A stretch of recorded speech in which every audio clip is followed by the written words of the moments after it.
Hi guys, Jarrad here, kicking off the first full week of R.P.G tech news coverage. We hope you liked our video last week, and again, we thank you for all your comments. Trust me when I say, we take literally every comment and criticism to heart and use it to make all our other shows better. So yeah, this is the first show for myself. It's called Tech News with Jarrad. Creative, I know. This show is going to cover the stuff not covered in Matthew's Thursday show. Things like new console news and updates, game engine news, new downloadable content across all platforms, movie game news, new tech news, and a whole range of other things. It's an information orgy and everything must go. I don't think that makes sense. Let's just jump right into it then, shall we? Our first bit of news comes straight out of Japan this week with Nintendo CEO Satoru Iwata, we like to call him Frank, stating in an interview there is no successor to the fledgling Wii on the horizon. Frank claimed currently that the Wii is selling 7 million units alone in Northern America, and there's no rush to create a new console, even though only 3 major titles are set to release on the Wii this year. Frank went on to say that Nintendo will make a decision about a successor system at the time when the software developers cannot offer a surprise. Some movie news now, and Resident Evil, the most successful game-to-movie franchise ever, has received a release date of September 14, 2012. Mila Djokovic is set to reprise her role as Alice, but there's been no word yet as to whether Paul Anderson will direct again or just produce and write. In other news, Epic Games has announced that Gears of War 3 multiplayer beta will finally begin on April 25th, with the people who purchased Bulletstorm Epic Edition being allowed in a week early on April the 18th. The beta will run for 3 weeks, concluding on May 15th. During the beta, 3 new competitive multiplayer modes and 4 maps will be available. Epic has also said players can unlock content in the beta, which they can carry over into the full retail game that drops in on September 20th in Australia. For a full list of the challenges and items, head over to the Real Perception Gaming Facebook page, where we'll set up a list of all these and details below. Good news for Xbox fanboys.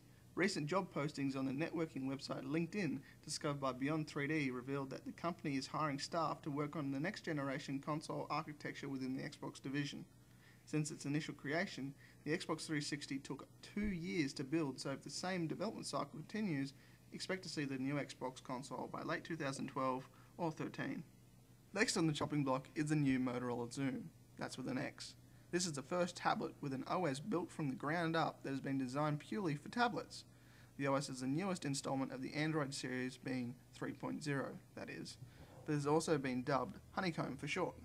The Xoom boasts a 10.1-inch high-resolution full-screen display with multi-touch, which allows viewing media, surfing the web, playing with your apps a lot more easier than previous smaller tablets or smartphones.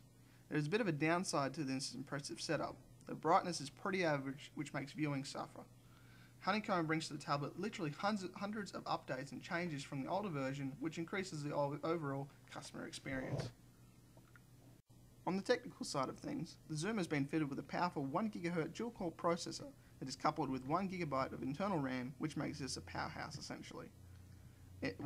In the tablet range, that is.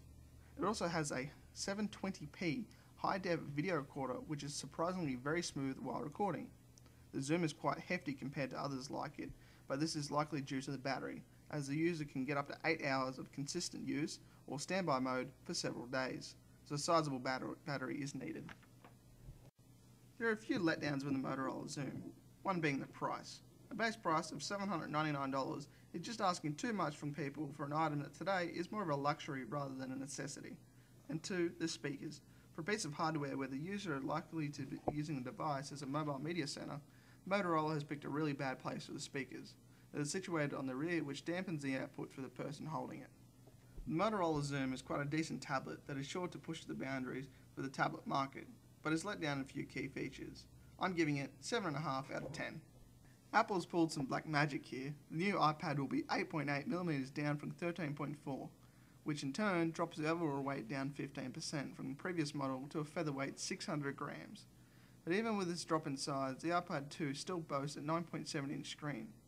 Now I'm not saying anything specific here, but with Steve Jobs losing weight because of his battle with cancer, and the iPad 2 also shedding the pounds, it makes you wonder if this is a very ironic or very good marketing strategy by Apple. You can't say that.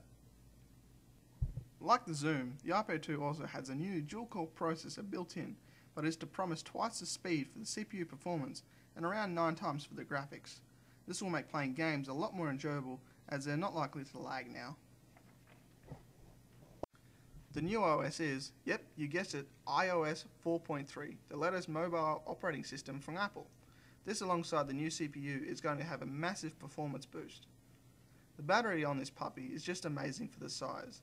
Apple has announced that the iPad 2 battery can last 10 hours non-stop and up to 30 days in standby mode. That is just redonkulous. Users are also able to mirror their iPad 2 screen with a HD TV using the optional adapter, of course, to never throw in all the cool add-ons. The major upside to this tablet is the pricing. It isn't going to tear such a huge hole in your pocket as the Xoom will, with the mid-range only coming in at $729 for the 32GB, $629 for the 16GB, and $829 for the 64GB model. The iPad 2 is to hit shelves later this month on the 25th in Australia. Even though the Xoom has a larger screen size over the iPad 2, the iPad's battery life, screen quality, and Apple's recognisable brand and respectability wins out. I've given the iPad 2 an 8 out of 10. And that wraps it up for this week's tech news. Hope you liked the new format and the intro created. Please subscribe, rate and comment the video. You can follow us on Twitter and Facebook. All links are listed below. Thanks for watching. See you next time. Stay classy, Australia.